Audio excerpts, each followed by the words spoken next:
All right. Welcome to another edition of Conversations with Leftists on the Fred Hampton Network. I'm joined by a terrific panel. Let's start right next to me. We have Austin. How are you doing, Austin? Hang on a second. You're muted. Oh, you're muted. There you go. Classic. Hey, thanks. Hi. Thank you for having me, and it's good to see all y'all. Really is. Absolutely. And next to you, we have Abby. How are you doing, Abby? Good. How are you? I'm doing well. Doing very, very Good. well. And then we have Jason. What's up, Jason? Not too much. Ready for a revolution. Let's burn it down. Yes. And last but certainly not least, we have Felice. How are you doing? Doing good today. Hope everyone else is too. Yes. And by the way, we will be joined by one or two people. They will be like, oh, there's one of them there. So one more people after this will be joined by. There's our other Jason. We call him Comrade K. So Comrade K, how are you doing, sir? I'm doing very nicely. Sorry I joined a little bit late. It was a little bit trouble finding the link, but I found No it. worries. Yes, I did send it early. My apologies. Yes, typically I like to send them late just for that reason he just mentioned. So, all right. So today's topic is the Abby Martin footage of her speaking or asking a question to Nancy Pelosi. But first, what I wanted to do was kind of hype the General Strike Summit by going to each of you and talking about what questions, concerns, things you want to see, strategies you want done to be heard or addressed at the General Strike Summit. And for those who don't know what the General Strike Summit is, I'll briefly tell you what that is by showing you or sharing my screen, I should say. So let's do that. So I'll share my screen, show you some graphics here about the General Strike Summit, just for those new people who may not know what we're talking about. The General Strike Summit is this here. It's a 3-day live streaming event. It's not a general strike. It's a summit of people who believe a general strike is the solution to a lot of what ails our society.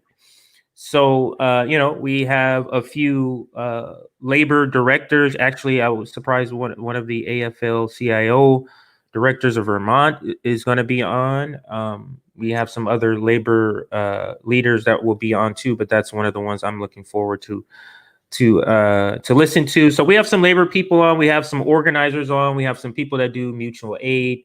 That's going to be here, and it's all centered around just having discussions on what we think is the best way to establish, create, formulate a general strike.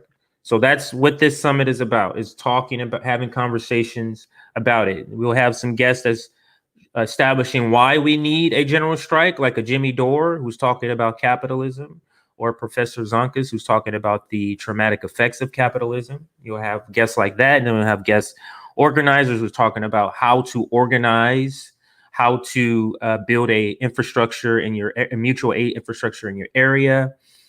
We also have a fellow populist voice, because a lot of you are populist voice hosts, but a fellow populist voice host, Logan, who's also, I would call him an expert in community gardens. He's going to be on a mutual aid panel. So all of that is what makes up the General Strike Summit. And what I asked everybody on the panel was to just simply, what do you want to hear at the summit?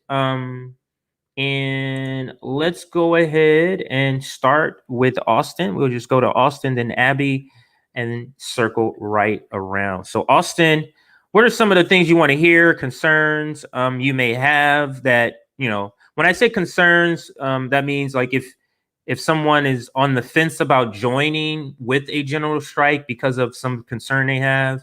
So maybe Austin may have some concerns or strategies that you want to suggest. So Austin, take it away.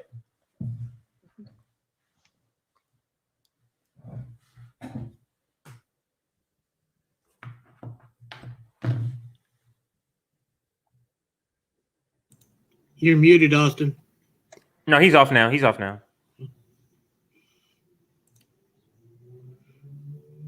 Hang on 1 second, Austin. Unmute your. We can't hear you, man. Yeah, All no, right, I'm pretty now- sure he's muted. Now we can. All right, so go ahead. Start all over. All What, right. what are you looking forward to hearing at the General Strike Summit? So the first thing I kind of think about is unions, right? Because I do believe that they have to be supportive of this. And if you see already right now, there's many strikes going on across the country. Not only that, across the world. You know, I'd like to remind you of India and Korea. So with that, I think helping build union membership and possibly changing leadership, depending on sympathetics, yeah, how and trying to focus some on that as the time approaches, right? Specifically, you know, I'm joining the IWW, uh, which is a pretty famous one big union. Something else I was thinking on is the nonprofit system. Now, can we identify nonprofits that are sympathetic, that are supportive, that can help fill the gaps in needs, or in, you know, to, if not, to leverage the nonprofit system and the grant system and whatnot to build an organization to specifically help figure out the general strike. Last little thing was, what is the, as far as, and you look at the ports going on out in LA, and now they're at 24-hour duty, working hard out there, delivering goods. But for us here, maybe we can't worry about too much the international trade, but what about domestically? What can we do to take control of the logistics chain, i.e., transportation, right? So those are some of my thoughts on the General Strike Summit and maybe some strategies that might be able to come into play. Absolutely. Actually, all of those sound, like pretty good ideas. Did anyone want to chime in on anything that Austin said here? Any comments at all? You don't have to, but if you wanted to, you have a chance. Okay, so, and then let's go to Abby. Abby, so what are some of the items you had that you wanted to hear at the General Strike Summit? Sure. I agree with Austin. Like, I am a big supporter of unions. Our labor. I feel like our labor is an enormous, probably like the biggest bargaining chip that we have against the ruling class.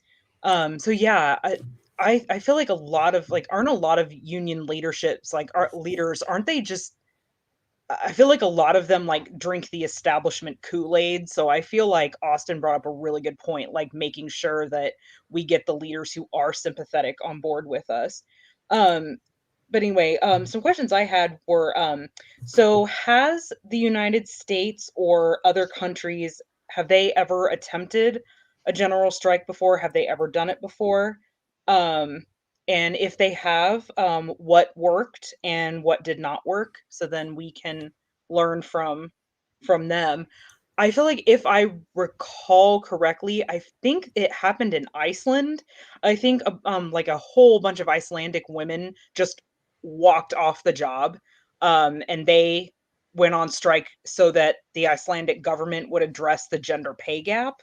I don't know too much about that, but I'd be willing to learn more. So yeah, what has this been done before? What, if so, what worked, what didn't? So that we can learn from that, so we can be successful. Also, I'm kind of afraid that when we start talking about a general strike like more and more, is social media, are the censors going to come after us and make it more difficult for us to communicate about it. So especially like Twitter and Facebook, that's one concern that I have. And if that does happen, if they start trying to go after us, like censoring hashtags and, suspending people and stupid crap like that, like how do we make sure that we get around that so that we can communicate effectively and especially to spread the word? Um, bonus. So if we do this, a big concern that I have is, since in this country we tie healthcare to employment, if people lose their jobs for striking, is there going to be mutual aid set up? I know me personally, I would be more than happy to donate to a fund so that people can have healthcare if they lose their jobs. So, yeah, those are the biggest questions that I had.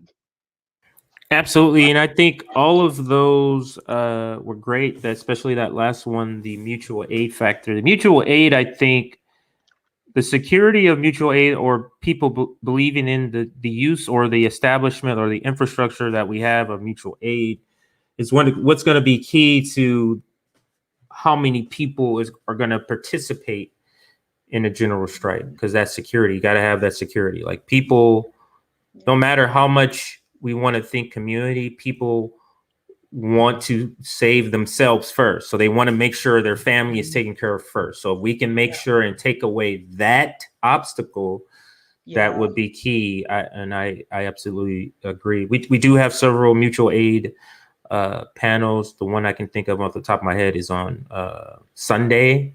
But there is another one. I just don't know if it's Friday or Saturday.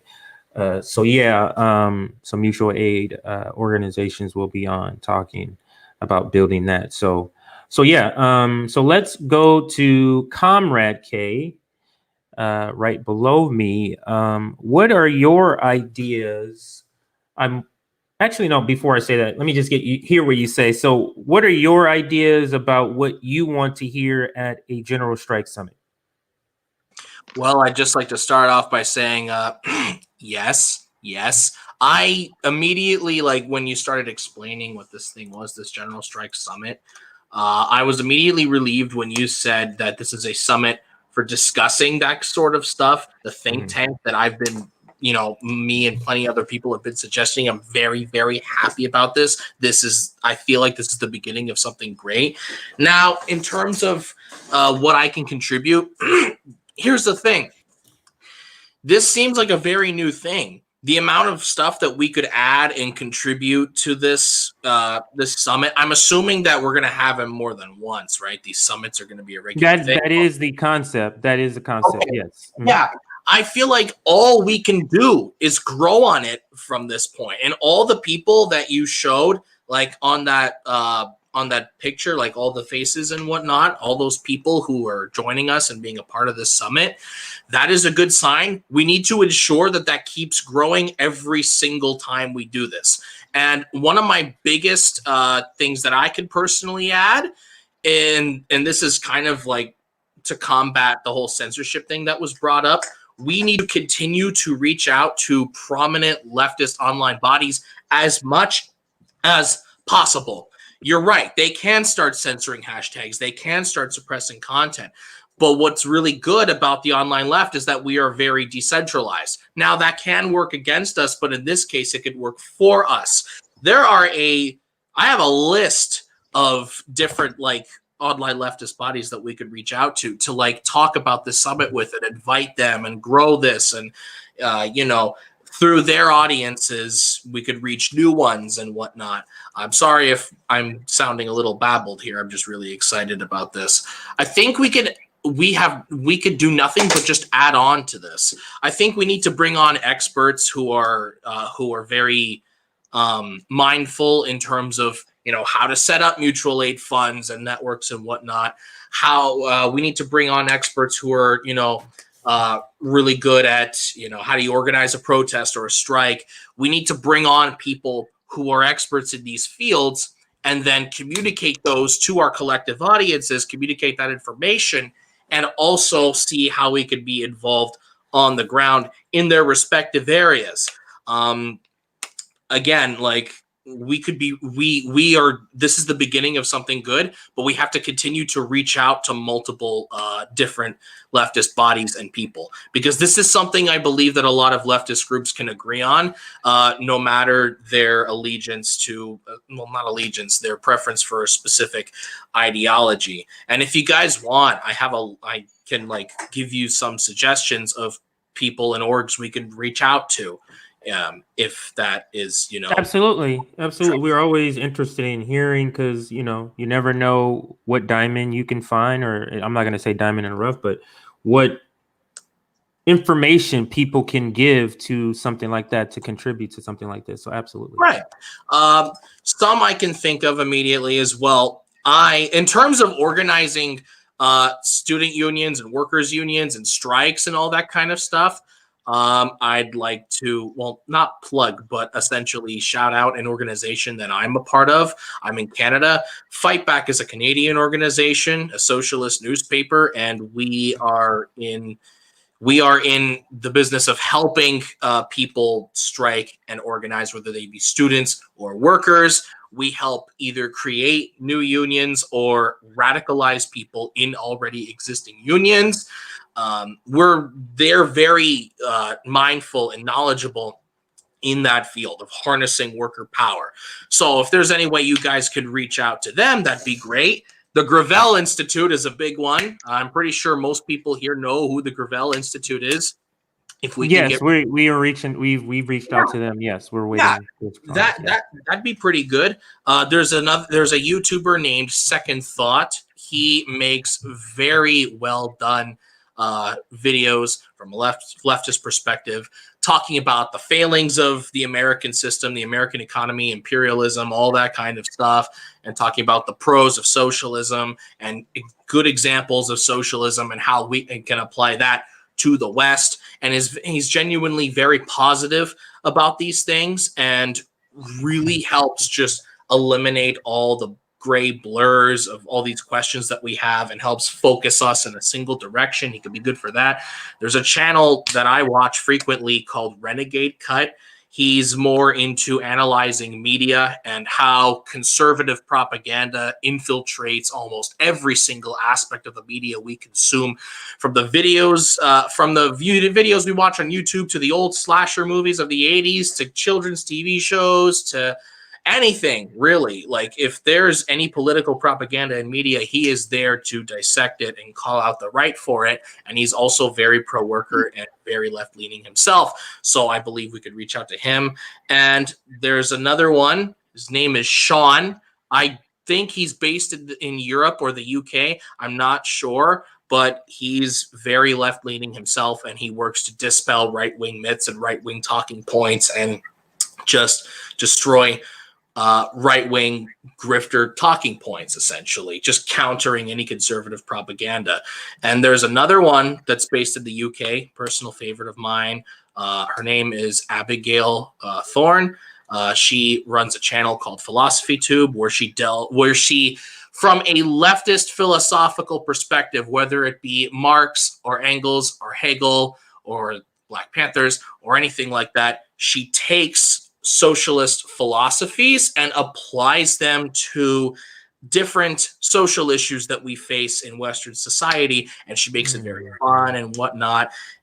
Once again, all the people I just mentioned are very left, very pro-union, very pro-worker, and pretty much just as revolutionary as us. So I believe we just have to keep sending out invites, keep inviting people, and all these other questions we have in terms of how to combat censorship, how to organize, how to set up these distribution chains, how to set up the mutual aid funds, how to get those resources where they need to go. I believe the more people we add and the more experts we add and just the more minds we can get into this giant think tank, I believe the easier it will be to answer all those questions. So sorry if I've taken a little bit too much time here, but I'm very excited for this. And I believe as long as we keep the effort going with this and make sure that we're all on board for it and keep reaching out, I think this is the start of something good.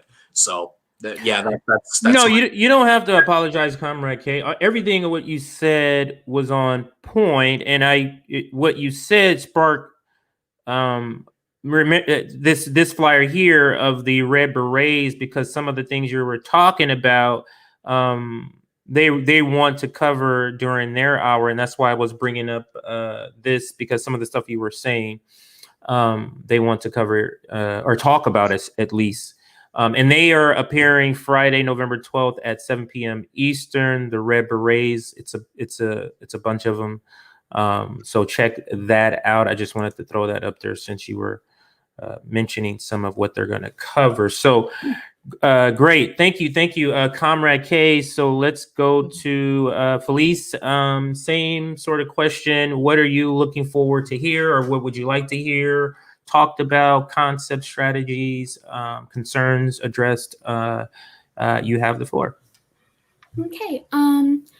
Well, just to piggyback off the mutual aid, since that's what we're talking about, one of the things I wanted to make sure we talked about was mutual aid strategies, and the reason that it's so important, because of the worsening conditions with climate change, the wealth gap, the fact that we are having a housing crisis right now, all at the same time, all this bad stuff happening. We need to focus on making sure our communities are good, and making sure that we can provide services for people.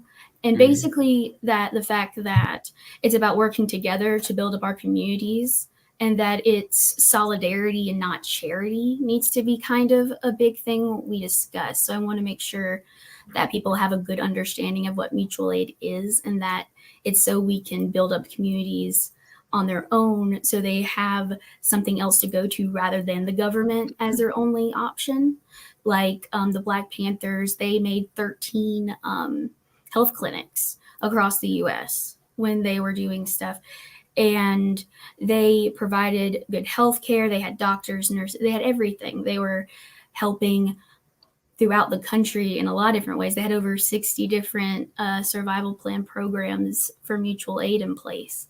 So there's a lot going on that we can be helping with. And I just want us to make sure we're talking about different ways and strategies that we can actually enact that now.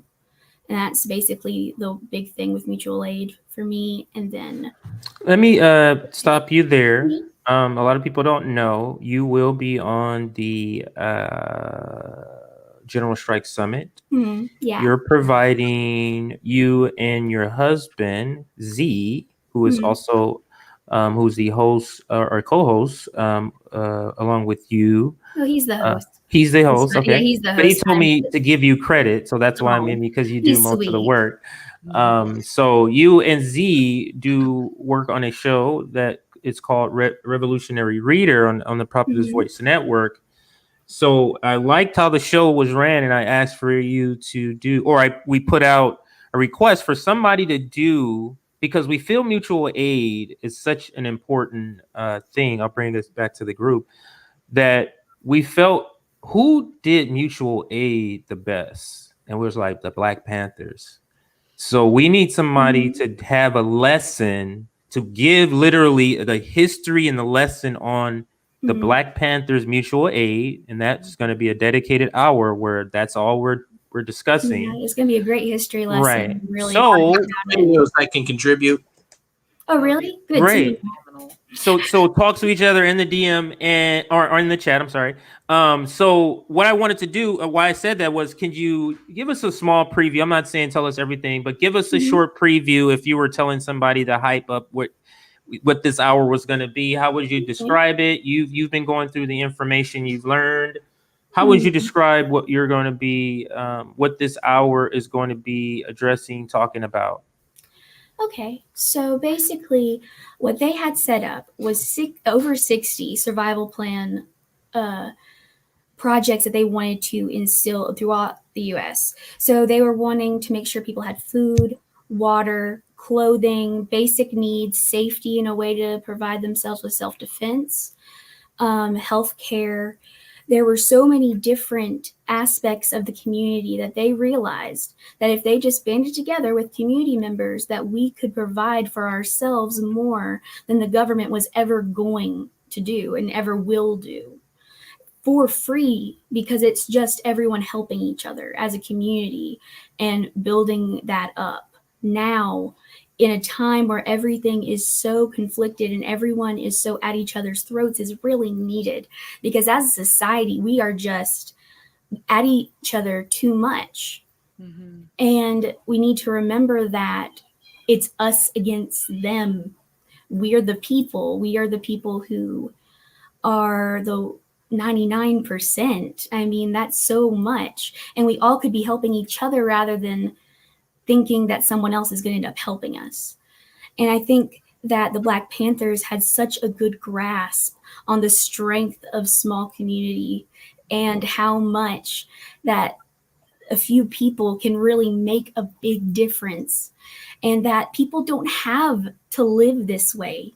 You don't have to be hurting all the time or sick and not go to a doctor. You don't have to be wondering, should I pay for prescriptions or food this week? You shouldn't be having to, like right now, we're thinking about paying for dental care or our daughter's Christmas stuff.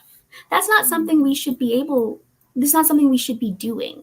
And we don't have to. And the thing is, people need to understand we don't have to. And for all of us working together, we can actually make that a reality. And they've laid out such a good plan for it. It's just that we have to enact a lot of it, and we have to get people behind it. And understanding that with the history of it is going to make that way easier. So that's why it's really important for that hour to be heard, so we can then make sure people have a little bit of a grasp of what we could possibly do. You're muted. I'm sorry. Can you tell us what day and time that's scheduled? It is Saturday at 5:30 p.m. Eastern. 5:30? That's what you told us. Okay, I just have last to look we at it. talked. Yeah, I have to look at it. I don't remember anything starting at a half hour. So because we went. By the way, we went through the schedule last night at a late night meeting. So this is why I only know this. So I have to look and see, and maybe that is 5. it might be 5. Yeah. So let me make sure it's not 5. Yeah, I don't want to show up 30 minutes late and only have an hour, especially with that much to talk about. Yeah, no, because that's a very important. We talked about it because Nick is going to be on the panel. Afeni wants to be on the panel for this particular hour. Oh, so awesome. I know it's. I just don't remember what it is. So anyway, once I find out, I'll confirm that with you. But that is a very, very important information that we felt had to be included in this general strike summit. So back to your items that you were listing, and then we'll finish off with Jason. Okay, I just have 2 more. I want to make sure that we talk about how to engage the South in this, and how to get places that are like right to work states involved, because they have no protections and they won't by law. They can't.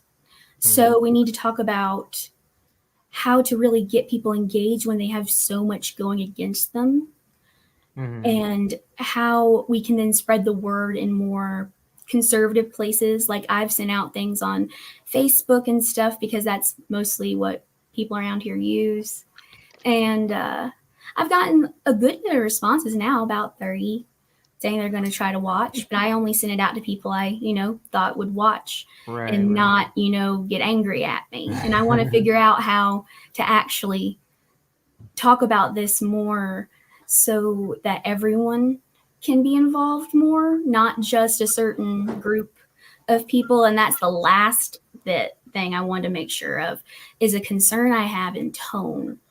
And it's not anyone here, actually. It's just stuff I've seen on more Democratic and Republican sides of talking, like in the news and everything.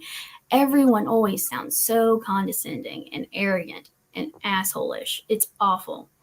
And it sounds like everyone thinks they're stupid. And I don't like that. I don't like making anyone feel lesser, because that's what it happens on a daily basis to everyone here in this current society. I don't want to be another person doing that. So I want to make sure that when we're talking about everything, we're never talking down to someone or being condescending in any way. That's just kind of a concern I have. That's about it, though.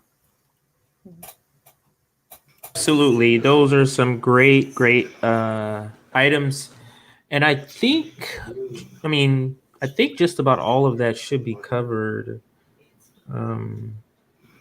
in there, but they're watching this show, so someone should be taking notes. So, all right, so let's go. Last but certainly not least, let's go to Jason. What would you like to hear or see at the General Strike Summit? So, kind of to build on what I think Abby was saying, you know, a lot. I want to find out how we're going to support people that may suffer consequences at work for participating. And I live in Vallejo. Well, I live in American Canyon, which is basically like Vallejo. And there's been a lot of poverty here since the Mare Island base closed, and because of some corruption issues and a lack of investment into the city. Like, poverty here has gotten worse and worse over the decades, and it seems to be getting worse during the lockdowns. And some groups like Food is Free, I know, is a national group, but there's a Food is Free Solano that is feeding people, that's putting out free food stands. And there's a group called Vessels of Vallejo that's really on when keep track of when the city's been evicting these homeless encampments and taking care of those people and making sure that they get tents and socks and underwear and that kind of thing. And so I really want to find out like how we're going to support each other and how we're going to support these groups that are already doing the mutual aid work and make sure that they don't suffer consequences. And part of that is like, where's the money coming from? Because we can set up, you know, how the support systems will work. But if we're all suffering and we're all striking and not working, then, you know, the money's got to come from somewhere. So I think that's a real key piece too. Absolutely. And those are some great analysis to what we need to address. Yes. So all of you, great contributions. Like I said, members are watching this. We're trying to, you know, keep asking, what do people want to hear, so we can say, making sure we're covering it. I think we're covering most of what everybody said here. So great. Thank you for that. So now let's get to the main event, or the main topic, I should say. I saw this on fellow Fred Hampton leftist Nick's page. And his description, I felt, was on point. AOC lying to her supporters in order to turn them into Democrats. I have no idea. Jay, wrong topic. Wrong one. We were going to talk about Abby Martin. Oh, yes. I have this other one right here. Sorry. So let's go to Abby. I would much rather talk about Abby Martin than AOC. Because I loved what she did. That was amazing. And the fact that Nancy Pelosi was like asking for a woman the whole time. Sorry, I had to restart. I had to refresh that whole thing to get that off. So, all right. So now let's go to Abby Martin. Now, the Abby Martin video, I saw that on. I think I saw that on Nick's too, and that's probably why I got it mixed up. But I saw that on Nick's too. But the Abby Martin video. What was shocking? Well, I probably should play it first instead of describing it so that people understand what I'm talking about here. And it's fun to watch over and over again anyway. All right. So, okay, here it goes right here. All right. I'm on Abby Martin's actual page. Okay. So, yeah. That's right, but I got it from Nick. All right, so now let's go to the right one. Here it is. Here. This is Abby Martin speaking. I asked Nancy Pelosi why she keeps explaining the U.S. war machine while expanding the U.S. war machine while claiming to fight climate change. What does the COP26 stand for? What is the literal name? Does anybody know? It's the climate something. The Committee of Parties, I believe. Yes, Committee of Parties. Okay. Okay, so this is her. I mean, first, for her to be able to get that question off, or this question you're about to hear off, with everybody listening, I mean, this is just great to me. So let's listen to this clip, and then we'll talk about it on the other side. Wait a minute, I want a woman. I want a woman. A woman. A woman. She had no idea who Abby Martin was. Obviously, when she said I want a woman, she was not a woman. Yeah, she was not expecting this question. Did she think a woman would go easier on her? There we go. Probably. There we go. Like, I don't play that game, Nancy. White or maybe she thought a woman would go easy on her. Yeah. Maybe that's what she thought. Maybe she thought anybody was going to go easy on her because there's just a bunch of idiots in the audience. They're just stupid people that don't know anything. Bunch of peasants. True. Yeah. So let's play this and hear. Look at her face. If it shows her face in this clip, I don't know if it shows her face, but let's look at her face, her reaction to what this question is. Abby Martin with the Empire Files. Speaker Pelosi, you just presided over a large increase in the Pentagon budget. This Pentagon budget is already massive. The Pentagon is a larger polluter than 140 countries combined. How can we seriously talk about net zero if there is this bipartisan consensus to constantly expand this large contributor to climate change, which is exempt from these conferences? Military is exempt from climate talks. Well, I just want to use an example if I can. You know, the sea level rise is an important part of, what's happening. That looks just like Nancy Pelosi. Is that Nancy Pelosi? I mean, she asked Nancy Pelosi the question. Nancy Pelosi was fidgeting with her scarf and pointed directly at them. She doesn't know that there's a military budget. Like, she doesn't know the military pollutes more than 130 countries combined. She knows it's exempt. Why can't she comment on it? Because she's a woman. She might not be able to answer the question. So big bad Frank Pallone, he's going to come in there and defend the military for her. That's what I thought he was doing. I thought he was like running cover for her. You know what I mean? Yeah. Like, that's why. Right. Why else are you going to this person? But the fact that he already had that planned, like, just in case someone asked something like that, he was already ready with his answer. Because she didn't even try to answer. There was no.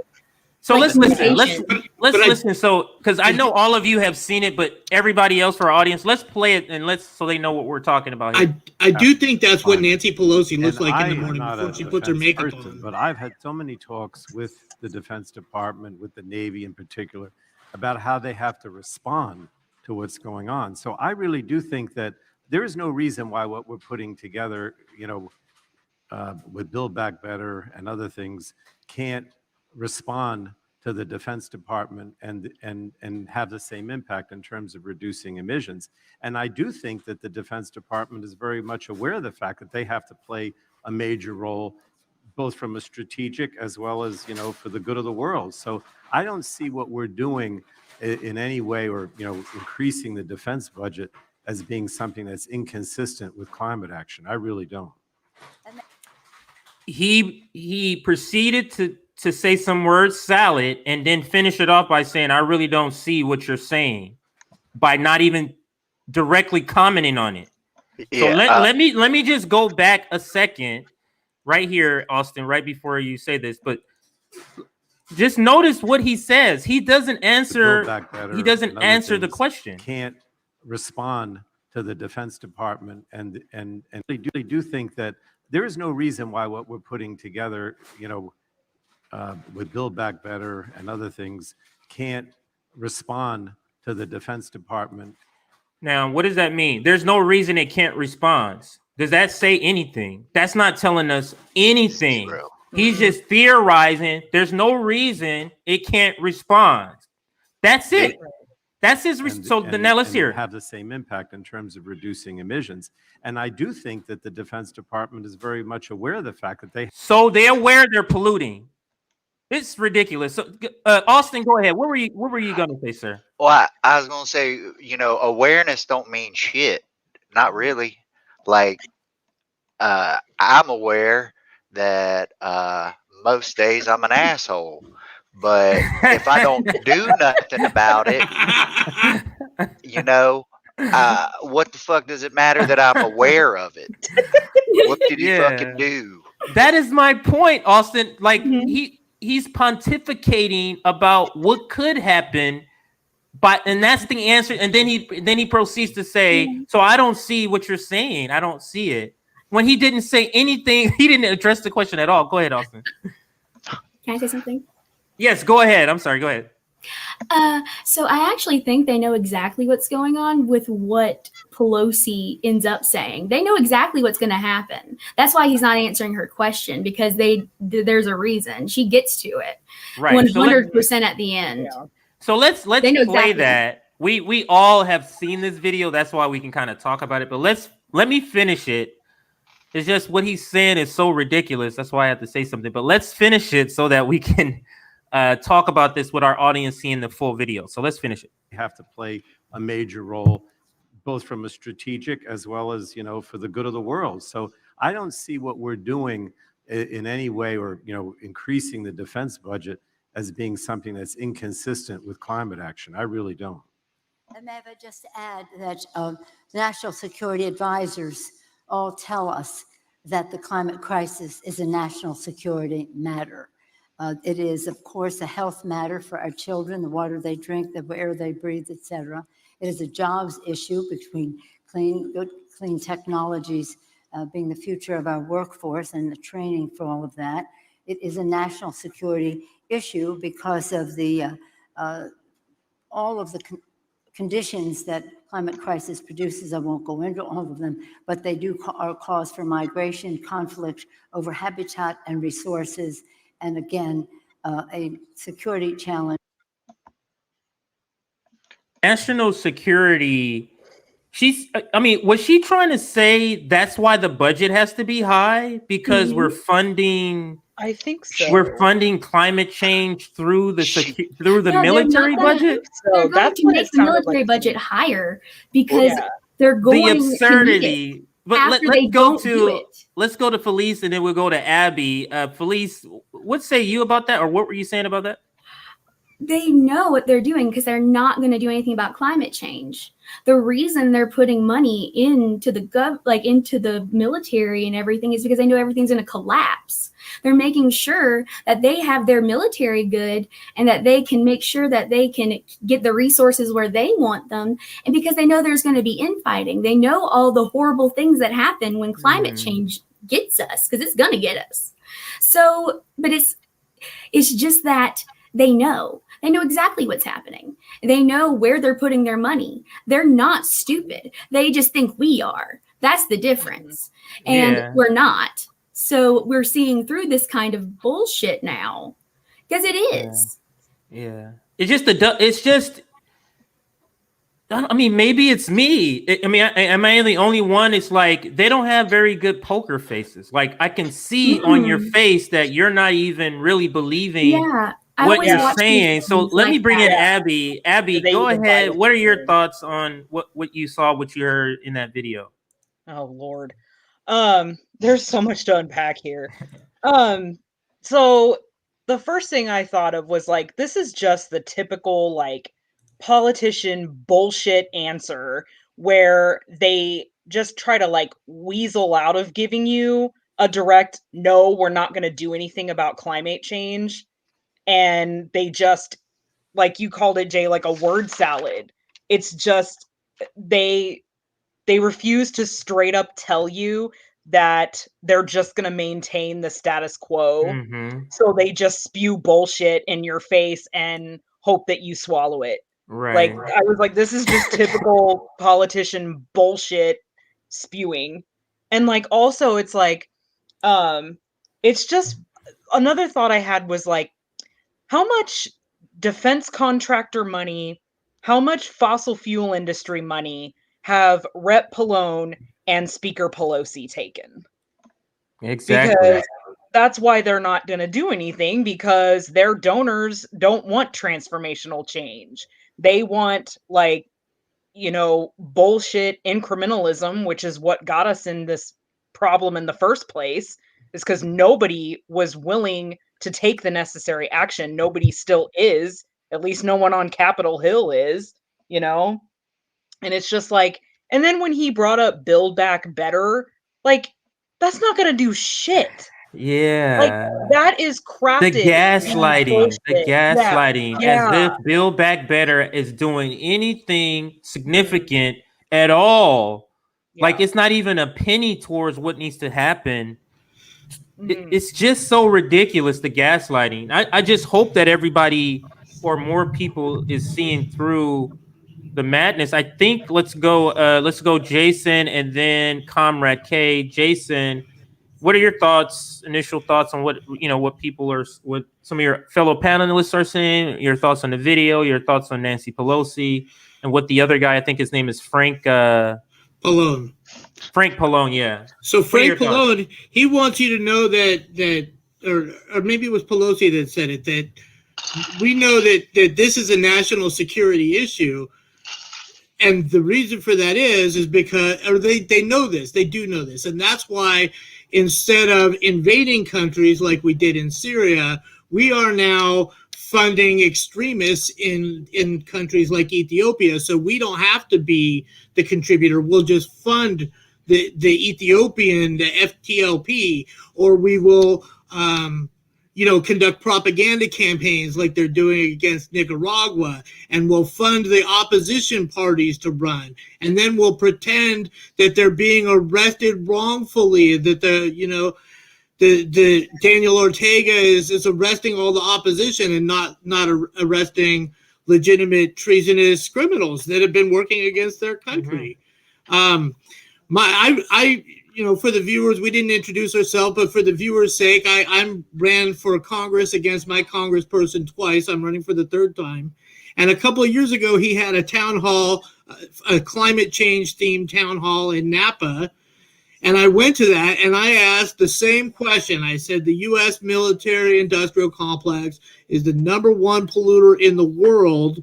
How can you stand up there and say bullshit like we have to do everything we can to combat climate change while you keep supporting the expansion of the military?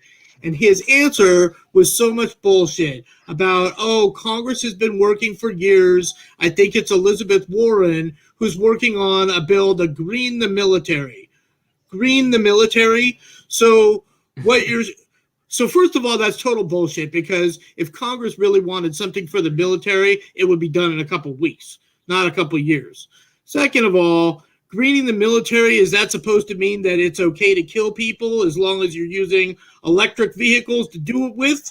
How are you greening bombs? Like, that is just it's so much bullshit. And I think that Felicia's right. They do know exactly what they're doing. And they're trying, they want that wall. They want to have the border security so that when people in other countries are getting flooded out and losing their farmland and they need to flee places and want to come here where we have this, what's now a thriving economy, we're going to be able to keep them out with our walls and our technology and our drones. And it's really fucking gross that they're just ignoring climate change. Yeah, absolutely. I couldn't have said all of that better myself. And let's go to Felice. Have you already talked? I feel like we're supposed to go to you, but you already spoke. Okay, so let's go to Comrade K. I spoke out of turn. I just started yelling because I got very upset. So that's what's happened, and we've missed. You yelled very eloquently. I'm like, I know what she said, but why do I feel like I'm supposed to go to her? Okay, so that's the reason. All right, so Comrade K, he got all back set up. All right, so your thoughts on your reaction to what everybody's saying, or if you want to comment on the video with Nancy Pelosi said, just the gaslighting. They really believe people are buying this stuff, or maybe there are a few, but I feel like there's less and less. What are your thoughts, Comrade K? Jesus Christ, I could literally cut a hole in the gas pipe that feeds my goddamn stove downstairs, let it just engulf the house for an hour, and then light a match, and then create the biggest explosion on this block, and it still wouldn't be nearly close to the gaslighting that we just saw with that's not a terroristic threat. But anyway, this whole exchange was hilarious. I have a feeling that Nancy, let's be fucking honest here. She doesn't fucking have time to understand just how horrible the military is when it comes to pollution. She just doesn't want to hear that shit. She just wants to fucking wake up, have her fucking toast for breakfast, go to Congress and pass her shit, go home. She knows she's evil. Go to her ice cream fridge. Yeah, exactly. I think that the only reason she directed that question towards Representative, Pallone, Representative Pallone, is because she was afraid she might fuck up and say "Good morning, Sunday morning" again. Let's be honest, she would probably say some stupid shit like that. And then Mr. Pallone started to talk, and he added the cherry on top. And when I was there, no, I wasn't there. I was like watching it, right? And I was like, why do I have a feeling this is going to be very entertaining? And then he starts speaking, and he's like, well, I don't see what you're saying, because you are aware that the Coast Guard and the military and X, Y, and Z, they are very good at responding to the crisis that is going to be inflicted on climate change, you know, inferring to the floodings and the hurricanes and all that kind of shit that's just going to continue to accelerate over the next few decades. And so, like you guys said, the military is being expanded so they could respond to the crises, not to help the people, but to make sure that society doesn't completely crumble. And so they will use the military to force everything to keep going their way. They'll probably like crack down on protesters and riots and shit like that when all that chaos happens. So basically what Mr. Pallone is saying is, we know the U.S. military is polluting the planet and is causing climate change. So we need the U.S. military to respond to the disaster that the U.S. military is going to cause. like he's saying, no, we need the U.S. military because of all the pollution that the U.S. military causes. So we need to keep funding the U.S. military, which will pollute them more, which means we need them to respond to the crisis that will happen from them polluting everything. And I'm just sitting here like, how does nobody in that, okay, well, probably everyone in that audience knows that that's bullshit, but like, how does no one in the mainstream like society hear that and not think that is the dumbest fucking answer I have ever heard? That was entertaining. That seems like something, that's like an Onion article right there. It'd be like, U.S. military expansion to save the U.S. from the pollution of the U.S. military. It's like when the meme of Obama putting the medal on himself. It's like, it's or the Spider-Man meme where they're pointing at They're it.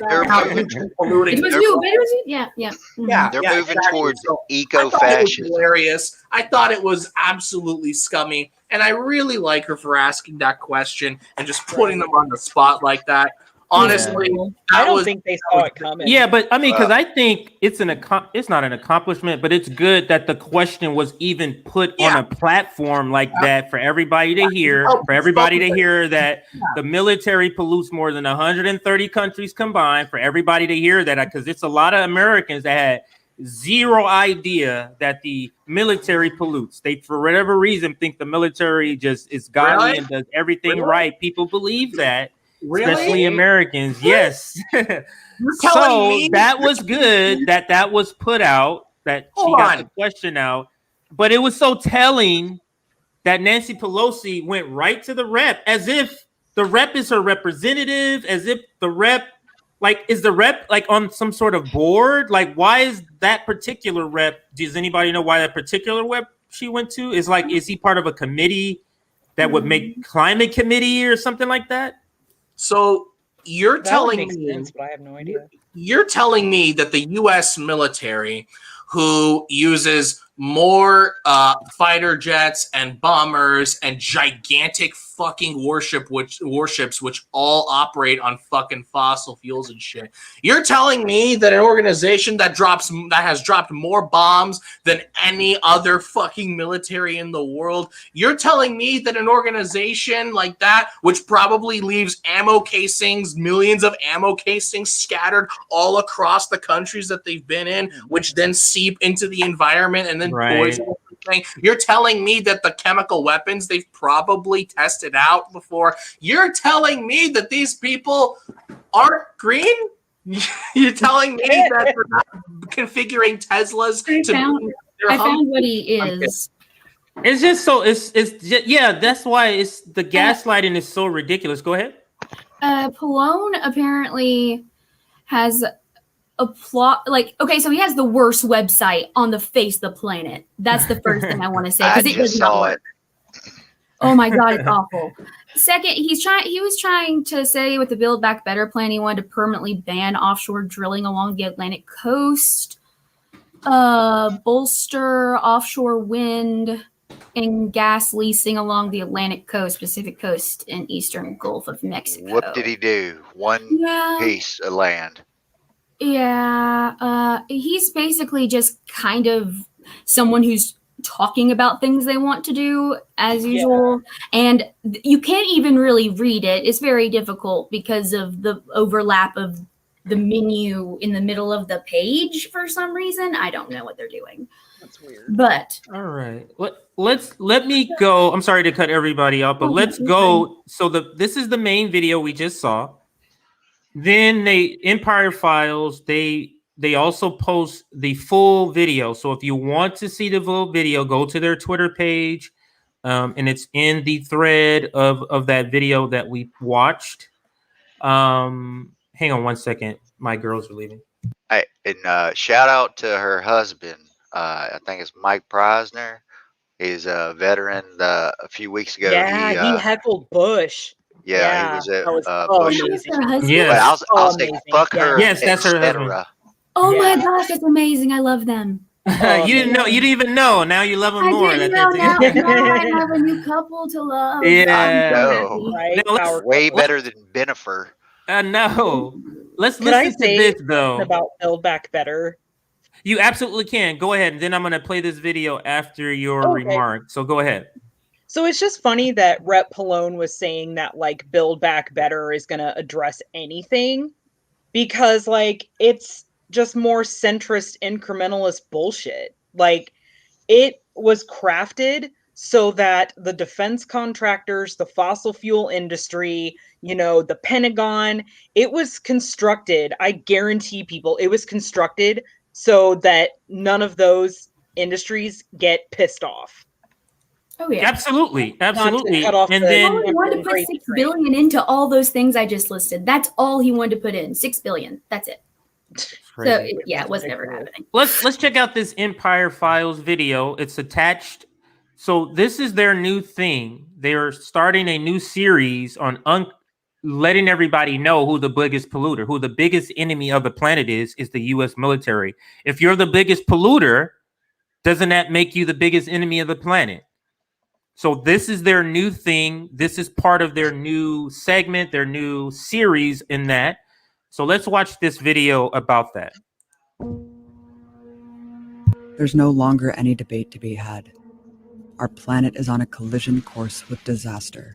Urgent warning. Dangerous record-breaking heat. We're now living in the early stages. Terrifying signs of things to come.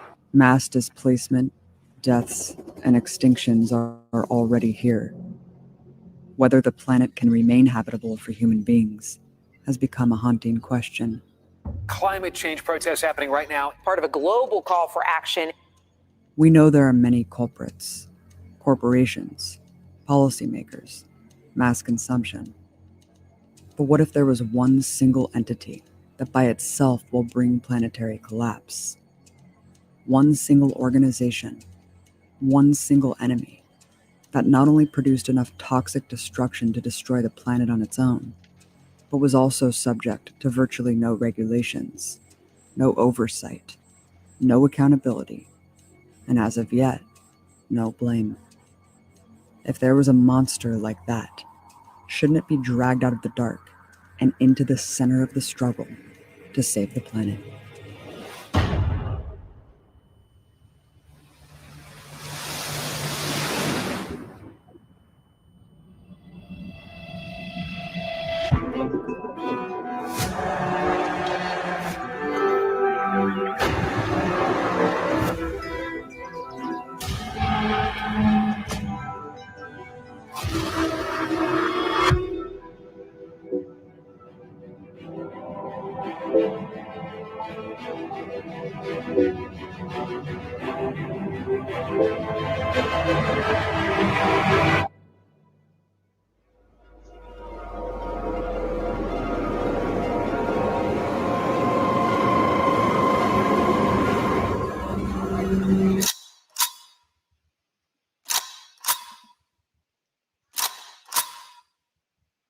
You know, it's heading That's towards amazing.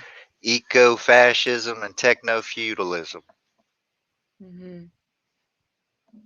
You Like, know, I mean, that was chilling. Incredible. That was chilling Yeah. there. Yeah, it was. I mean, but it is a story that needs to be told. And to be honest with you, I wasn't absolutely. I mean, I knew the military was a top polluter, but to the oh, it's extent top it is, recycler too. They like to yeah, throw that in there every now and then. ain't It's a that good something? recycler. Ain't that something? So your thoughts now? I'm looking to hear. We knew. What are your thoughts on this video? I don't want to characterize the video. Well, I have to characterize it for the question. So it encapsulates what we are in store for as humans, as long as the military, U.S. military, is excluded from climate, from the climate change issue.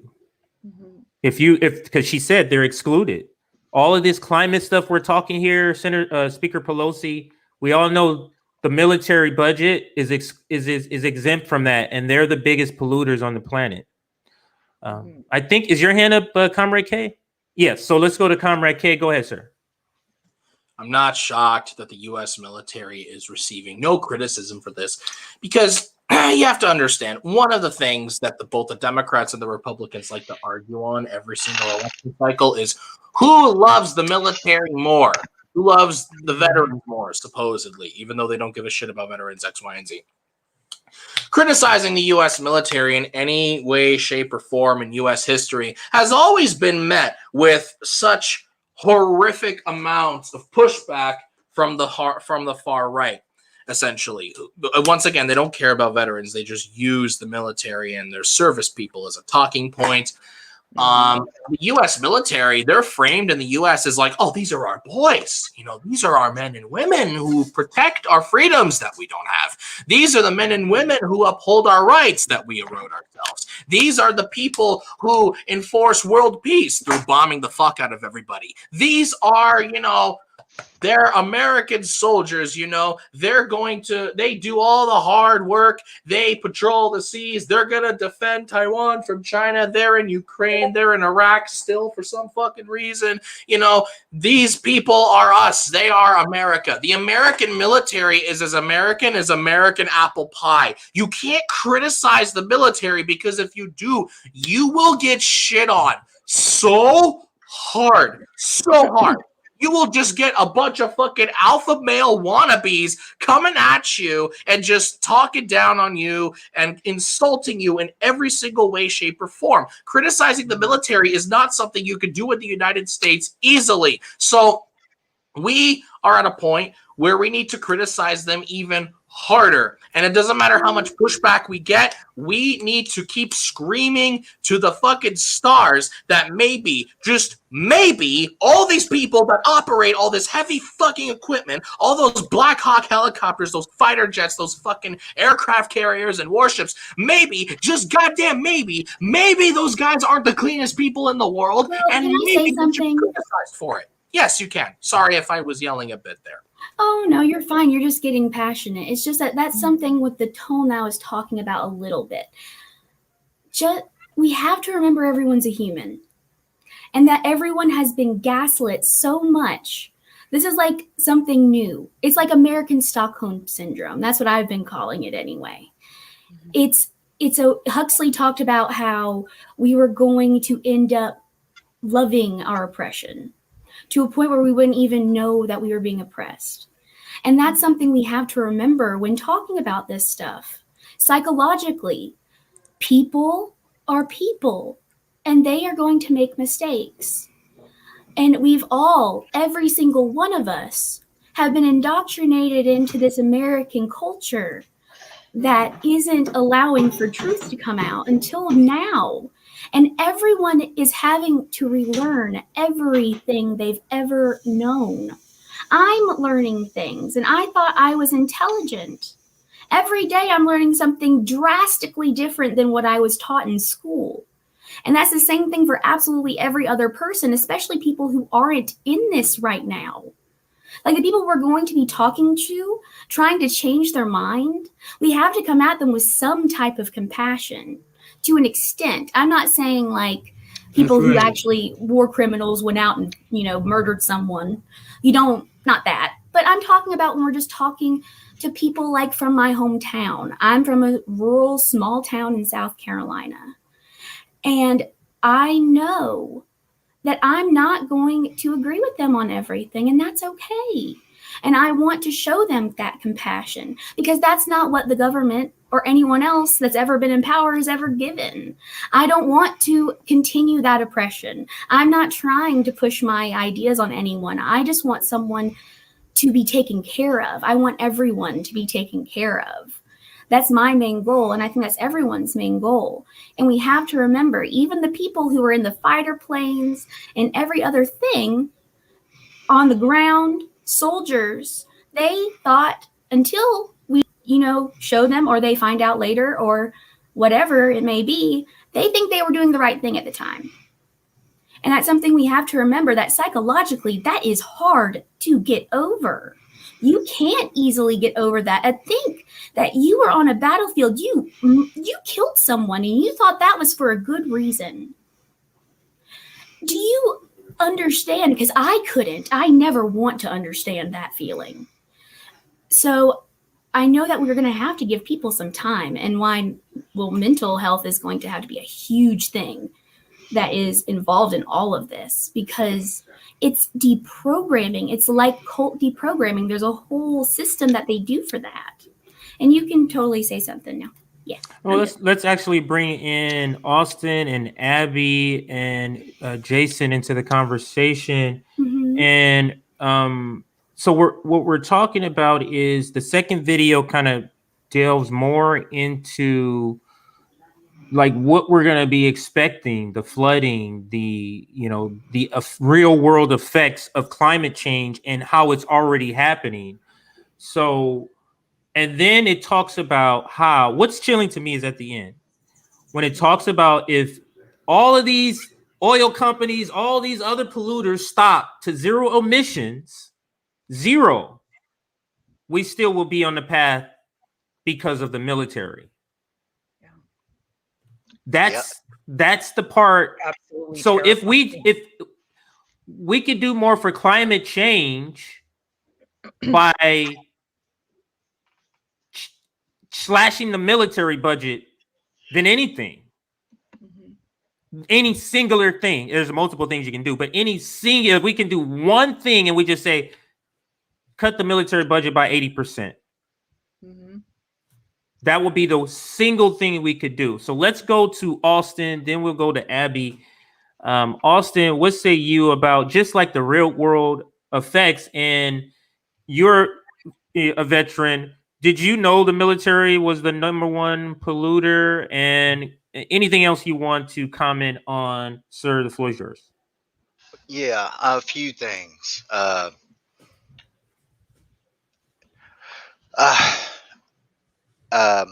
First off, let's, like Felice said, those soldiers and service members, they're working class.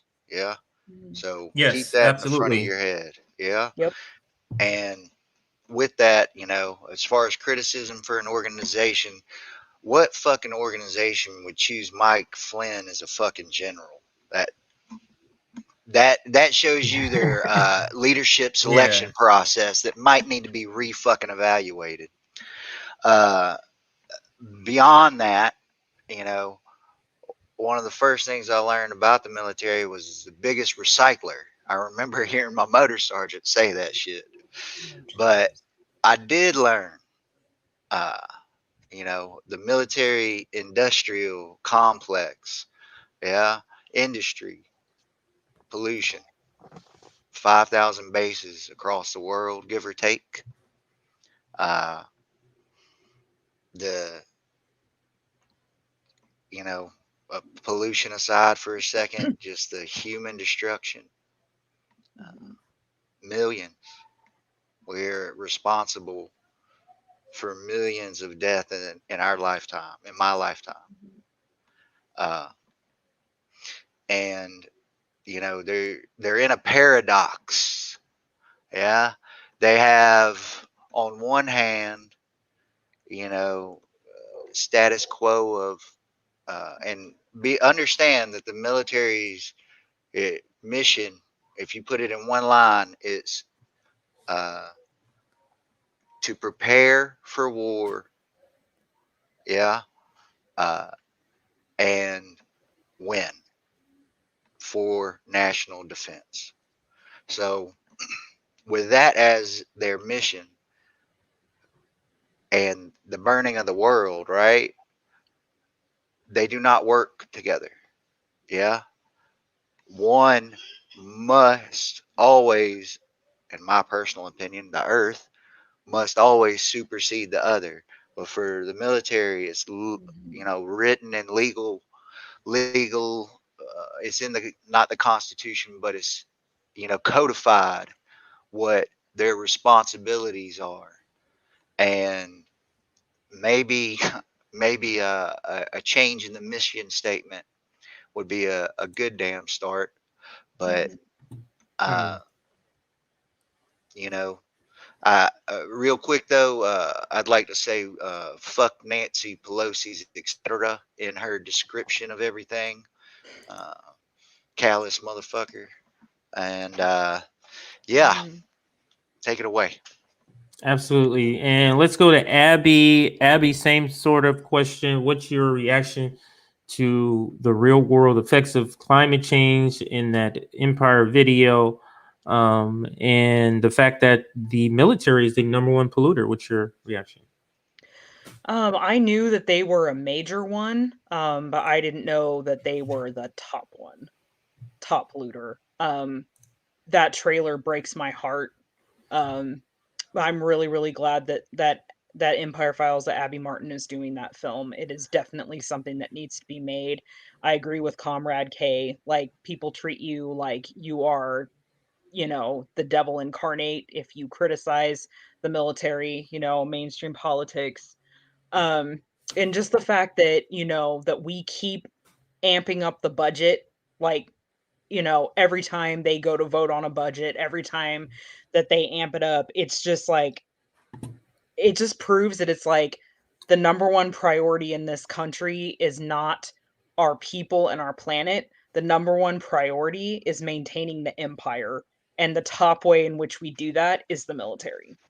And it's human life and our planet are you know, being sacrificed for that, for maintaining the US empire. And it's just, and I have a 2-month-old nephew too, and I just wonder, I mean, what's his life going to be like? Is he even going to have a future? Like, I'm so scared. And I know some of you have kids, and I'm sure you're absolutely terrified. You know, what's going to be there? What's going to be there for our kids? And let's that's absolutely right. And that's the part that brings it home and should get everybody to understand that everybody needs to get involved, because everybody's offspring, everybody's sibling, everybody's descendants, we're gonna have to go through this. Everybody, like, it's not anybody could be like, oh no, you're not gonna. Yeah. Everybody's gonna go through this. Yeah. So let's go to Jason. Jason, did you already answer this question? I can't remember. Or you didn't. So let's go to Jason, and then we'll go back to Comrade K. He does a follow-up comment. So Jason, what is your response to that, to the real world effects of climate change and how it's already happening? I don't know where you live, or I do know where you live. I'm not sure if you've been seeing it. Has been any difference to where you're at? But if you want to comment on anything anybody said or the film, what's your comment? Well, yeah, actually, we've seen this huge fire seasons for the last few years, and a lot of people are saying that that's because of the climate destabilization in the atmosphere. You know, I mean, I don't want to explain pressure gradients and stuff because I took a fancy weather class, but yeah, it definitely contributes to the wind. Definitely contributes to the fires. And it all is part of the same thing. You know, I was watching the video, and I love Abby Martin, and I'm so grateful for Empire Files, and everybody should be watching it.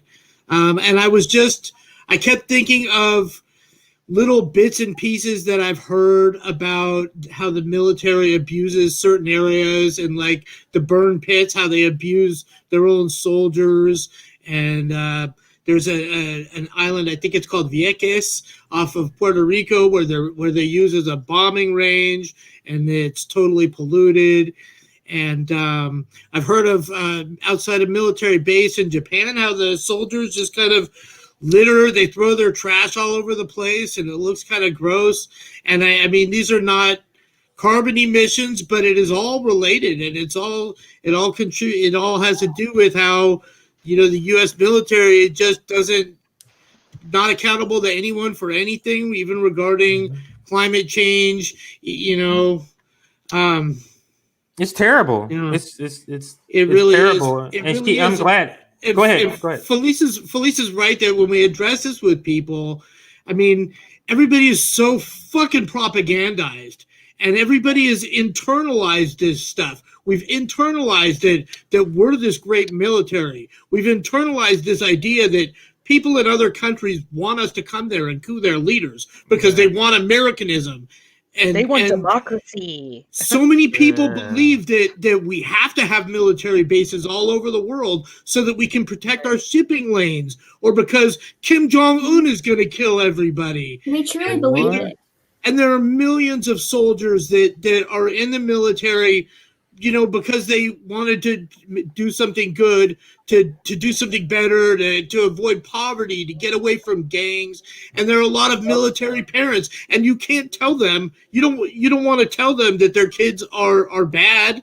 That's not the way to address it. And I've seen people address it that way, and they get rejected. And, you know, there's a real point to be made. I understand. And I know a lot of these people. I've talked to a lot of these people, and I know people with children in the military, and I know that they don't like hearing, you know, the things that I share about what the military is doing, but I share it in a way that, you know, I don't blame the troops.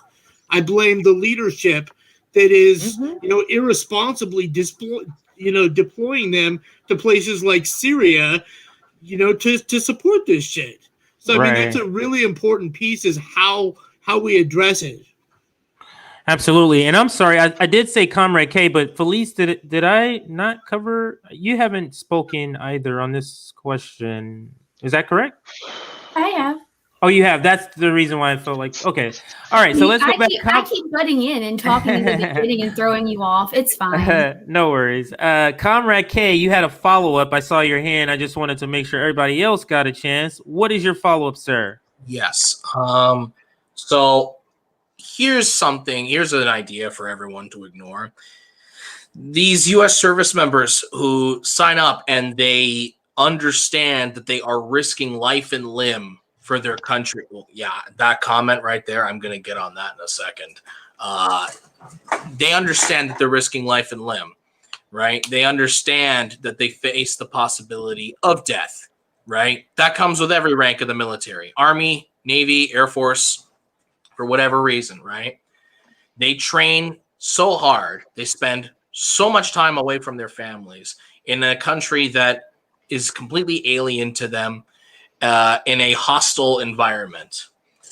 Has nobody pondered the question as to why the people who are doing all of this work in the first place on the ground have no democratic say as to where and why they go and put their lives on the line?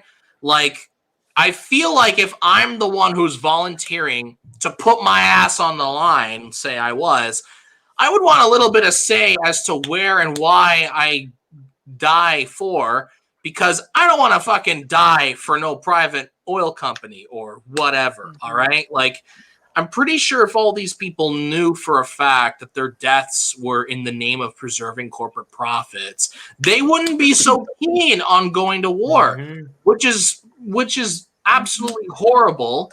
And another thing, I don't want to make it seem like I'm shitting on service members entirely. All right. Like, I'm very aware that they themselves, a lot of them that are actually approached in high school who are in poverty, and the military is like, hey, you want some free education? Right.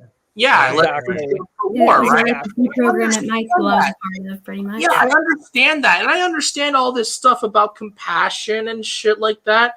But I was just following orders was a line you would hear a lot from people who attempt to cover their ass.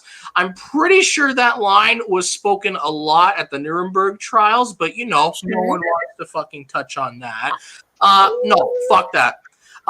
You don't get a free pass in my book just because you were following orders. There are children who are dead because you've followed orders. If you are in, we all on the Fred Hampton Leftist podcast and the Populist Voice Network, we saw that video of that poor family just getting fucking decimated once the U.S. was pulling out of Afghanistan. That poor guy delivering food and water to a family who needed it, and then in a second, fucking wiped from the face of the earth by, I don't know, a Predator drone or some shit.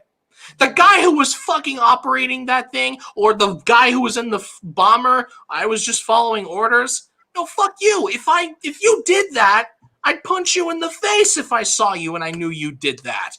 In the end, you can go ahead and sit on the sidewalk and sulk all you want about how you thought you were doing the right thing. Okay, but okay, so I'm sorry. I never am like this. I promise. But the thing is, this truly is a new thing. Like I said, American Stockholm Syndrome. From an outside perspective, I completely get that. But I feel like you're missing something there. And that's why it's so much easier for you. Because as a Canadian citizen, you're not indoctrinated the way we are. I grew up every single morning singing the national anthem and putting my hand on my Joe. It's ridiculous. Every morning. It's different. We are raised to think this way from the moment we get into school. We're raised in a certain way. So it's not as simple. This is a question of propaganda. It sounds like to me. And what? Let me just tell you what I hear. I don't necessarily hear anyone necessarily disagreeing here. What I hear is, yes, they're propagandized, but you do have a level of responsibility as a human. That doesn't mean you should be put to death. But what I'm hearing is that, yes, you are been brainwashed. So accountability. Right. Culpability is not the majority, is not on the individual person. But when that person does find out, there needs to be some level of accountability. Like, yes, when I was brainwashed, I did do this stuff. So I must have some sort of at least saying that I apologize and I want to make amends for all of these things that I've done. And I know a lot of service people who do that. I personally know them who feel like, yeah, that was terrible. I was when they say, like, the military is all about brainwashing, if not, and so our U.S. educational system. So I don't necessarily hear a disagreement. I hear two different perspectives. But all of us agree that the bottom line, killing people is wrong. Whether you're doing it brainwashed or not, it's still a bad act. Innocent. Yeah, that's it. Yeah. So I get that. Now, I'm sorry that I cut in there because I was supposed to keep this 90 minutes and we're running up right against that. And that's why I just had to kind of jump in there. I want to still give everybody an opportunity to kind of say what's coming up next for them, talk about your podcast, because we're going to be doing these on the FHL network maybe a couple of more times, and then it'll only be on the Populist Voice network. So how about we go around? We'll start with Austin, then Abby, then Comrade K, then Felice, then Jason. What do you have coming up? What you're doing on the PVN network? Let's start with Austin. Austin, what do you got coming up? Yeah. Yes. This Saturday evening around 9, me and a couple of comrades, Novi and Luden, we're working on a podcast. This is week 3. We're going to be covering COP26 and fuck cops and the and the General Strike Summit. We're going to talk about that, try to tie that in. But the focus of the show that we're doing is about internationalism and really trying to cross borders and figuring out how to cross borders and reach out and have them reach back, to figure this whole goddamn mess out. Yeah. And so that's going to be Saturday. And I hope to see y'all there. And thank you so much for having me. And I appreciate y'all. Eat shit, Nazis. Yeah. Always love your humor that you inject into these conversations. So thank you, Austin. Thank you. Abby, what do you have on your agenda? What's coming up next for you? Yeah, so Soul and I do Politics of Justice every Thursday. We stream live 7 p.m. Eastern Time.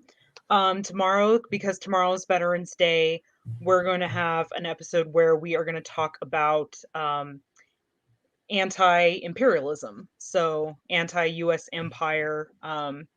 So yeah, please tune in. It's going to be great. Austin. I mean, sorry. Awesome. I said Austin. Awesome. Did I say Jason? Did I say Jason or Comrade K next? Can't remember. Let's go Comrade K. Comrade K, what do you got coming up, sir? Well, very quickly, you can find me on Twitter and on TikTok with the same name, Comrade K. It's pretty easy to find.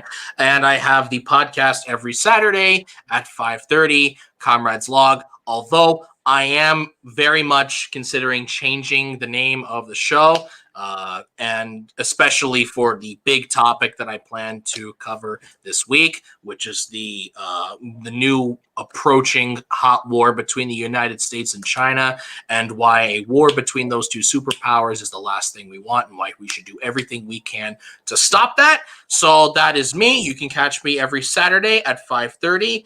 And if anyone wants to recommend any topics for me to cover, please do. Yeah, that's where you could find me. Put those recommendations in the comments so that he can get them before we sign off here. I'm going to wear my beret and bandana in the next episode, I promise. Sorry, they're being washed. All right, so let's go to Felice. What say you? What's coming up next for you? Well, I'm doing actually the episode of Revolutionary Reader tomorrow night at 9 p.m. Eastern. It's going to be a more relaxed fit episode because our beloved Zabraylin, the host, is going to be resting from a dental procedure.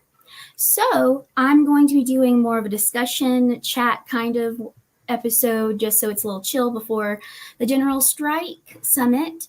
And we're going to be discussing what it means to be revolutionary, what made you pick up your first book that made you kind of turn your way towards thinking differently, what was your circumstance. I just want to talk to people more and kind of get to know everyone more. So I'm hoping to have a few people come on and talk to me about that.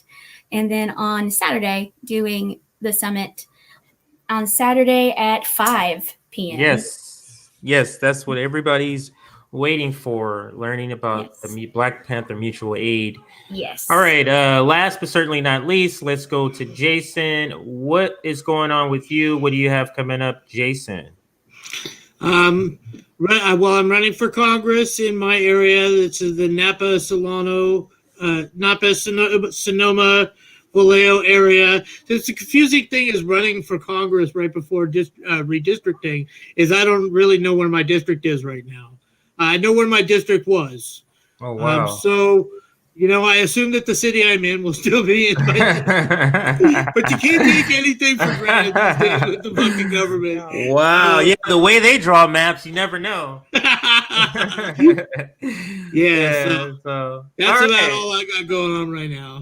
All right. Well, awesome. Thank you everybody for joining me for this episode. It's been a pleasure, a great conversation, and make sure I'm setting out the support us on Patreon right now. We're changing our Ko-fi, so no longer using Ko-fi. Just support us on Patreon. Like this video, share this video. Without you sharing, there's no us, because we're being suppressed on this platform and other platforms. So share this video, like this video. Thank you for joining us, and stay tuned at 8 p.m. Eastern. That's when we're going to finally talk about that AOC video I kept trying to play here on the New Left podcast. So check us out later on. So signing off here. Talk to everybody. Bye. Free Petula Shakur.